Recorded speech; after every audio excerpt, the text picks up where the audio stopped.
até 1991 não havia nenhuma prova arqueológica da existência de Davi. E a gente até ironiza os críticos da Bíblia falando o seguinte, que o método deles é o seguinte, a ausência de evidência é evidência da ausência. Você entendeu? Se eu falei que eu ganhei uma caneta Montblanc e eu perdi a caneta aqui, se ninguém achar a caneta, o Rodrigo é mentiroso? Não, às vezes eu caio a caneta aqui embaixo, às vezes alguém guardou, levou para si. Pode acontecer aquela lei de Murphy, que a melhor maneira de encontrar uma coisa é procurando outra. Daqui a 3 meses alguém tá varrendo lá, acha a caneta ali. Mas enquanto não achar a caneta, você gratuitamente fala assim, o Rodrigo mentiu, o Rodrigo nunca teve caneta Montblanc. A arqueologia, ela trabalha com fragmentos de história. Nós não temos toda a história completa. A maioria se perdeu, seja a arqueologia bíblica, a arqueologia andina, a egípcia, a suméria, a siriologia, não todas. Então a questão não é se eu tenho um achado arqueológico para cada parte da Bíblia. É se o que eu encontrei confirma a história bíblica ou não, por amostragem. Aí diziam, Arthur é uma invenção da Bíblia Sagrada. A escola de Copenhagen lá, do Philip Davis, dizia o seguinte, Arthur o rei Davi é tão histórico quanto o rei Arthur. Mas acadêmicos dizendo isso. Aí um grande professor de paleografia da Universidade de Sorbonne, aí é minha área, né? André Lamer, ele estava pesquisando na estela de Mecha, que é uma pedra de basalto com inscrições aramaicas que está lá no Museu do Louvre. E numa parte bem deteriorada da peça, ele olhou com a lupa e falou, aqui está escrita a expressão Beit David, que tanto em aramaico quanto em hebraico significa casa de Davi, ou dinastia davídica. Ele falou, aqui está uma prova, Davi existiu, está numa estela, contando um relato histórico que aconteceu da batalha do rei Mecha, e ele menciona os reis da Beit David, da casa de Davi. A ala dos incrédulos estava tão forte como ele, que apesar de André Lamer ser um dos mais renomados professores de paleografia da Sorbonne, ele foi execrado, literalmente, lacraram com o cara. Ele quase perdeu a cadeira dele, teve dificuldade de publicar artigos, que acontece isso também. Você entendeu? Às vezes os paresteristas cegos não estão cegos. Artigo de Marcos, eu não vou dar ibope para esse cara não, porque se eu alimentar o látis dele, não quero. Acontece isso. Ele ficou assim mal em 1991. Em 1992, um ano depois, encontraram em Tel Dan, em Israel, uma outra inscrição. Foi o professor Avram Viran, e lá estava Beit David. Quando a inscrição foi anunciada, falaram assim, isso é mentira, isso é mentira. Não, ele publicou em artigo científico. Aí falaram assim, essa pedra deve ter sido comprada no mercado de antiguidades. Não, ela foi encontrada em loco. Então ele mentiu. Chegaram a duvidar da idoneidade de um professor de idade que tinha uma carreira brilhante. Chegaram a duvidar porque tinham que dizer que Davi não existiu. Aí depois provaram, não, a pedra é real, tem pátina, ela é antiga. Pátina é quando a gente mede a datação para saber se é antiga ou forjada. Não, mas ele não está Beit David, não está Beit Dod, é o nome de um lugar.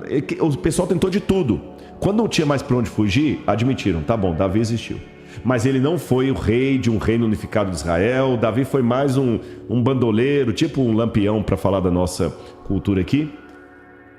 2 detalhes. Letra A, quando chegou agora em 2021, final de 2021, início de 2022, a Sorbonne criou uma nova técnica de leitura de inscrições antigas, que você pega o que está profundo, o baixo relevo, e torna em alto relevo.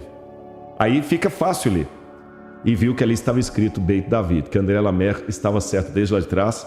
E os caras estavam tão certos de que Davi era um mito, que ridicularizaram um professor de renome, demorou anos e anos para ver que ele estava certo. E o outro, Avram Viran, provou. Tem 2 provas de Davi. Agora nós estamos encontrando um monte de evidências que existiu um reino unificado de Davi. Inclusive o professor com quem eu vou escavar agora lá em Israel, que foi meu professor na Universidade Hebraica, um cara renomadíssimo, o professor Garfinkel. Inclusive tem uma coisa da Unicamp, que quando ele veio, um dos professores que se opôs à minha fala lá, que eu fui conhecer, ateu, fiz uma amizade tremenda com esse professor, muito querido. E esse professor até mandou um e-mail para mim uma vez, num momento muito cruel da minha vida, e falou assim, Rodrigo, eu não creio em Deus, cara, mas você crê de maneira tão bonita, se apega ao seu Deus que ele vai te tirar dessa. Eu recebi isso desse professor ateu com quem teve a briga na Unicamp. Aí eu falei com ele assim, olha meu amigo, como eu estou saindo do Brasil, eu não vou poder acompanhar um ex-professor meu na Unicamp, Garfinkel, mas por favor, dessa vez não deixe nenhum ateu barrar a palestra dele. Ele falou, de jeito nenhum, porque agora eu conheço que você é um cara sério.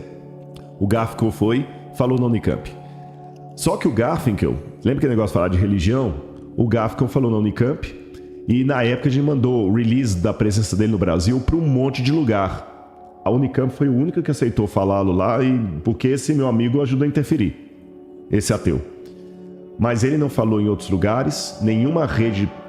Quem o entrevistou foi uma rede religiosa, a HIT TV. Ele foi falar na HIT TV, do R.R. Soares, porque nenhuma outra religião falou. Nenhuma outra TV, um cara renomadíssimo. Ninguém quis. Quando Israel Finkelstein, que é um arqueólogo israelense que não crê na Bíblia, escreveu a Bíblia, não tinha razão, veio aqui, tudo enquanto a universidade chamou o cara para dar palestra. William Lane Craig veio ao Brasil, um cara renomadíssimo, com 2 doutorados. O cara é demais. Veio no Brasil, ninguém deu bola para ele, e muitas universidades falam assim, não vamos deixar ele falar aqui porque ele não é um acadêmico sério. O cara ele tem mais artigo publicado que você na área de filosofia. William Lane Craig. Não deixaram. Quando veio o Richard Dawkins, saiu na Veja, saiu nas Baixas Amarelas, tudo quanto é revista. Desculpe, isso aí são 2 pesos e 2 medidas. Isso que eu fico chateado. São 2 pesos e 2 medidas. Aí eu conto uma parábola para os crentes e para os descrentes.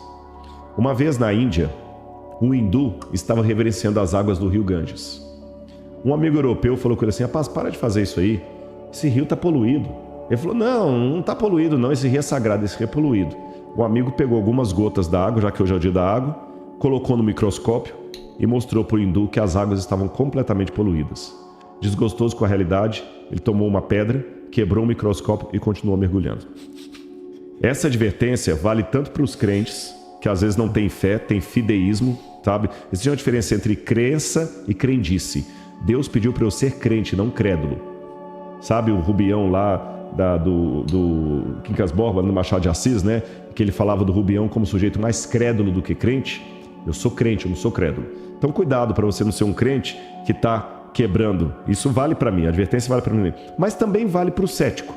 Cuidado que às vezes tem tanta coisa que ele está apresentando, mas você está tão seguro do seu ceticismo que você quebra o microscópio e continua mergulhando nas águas do Ganges.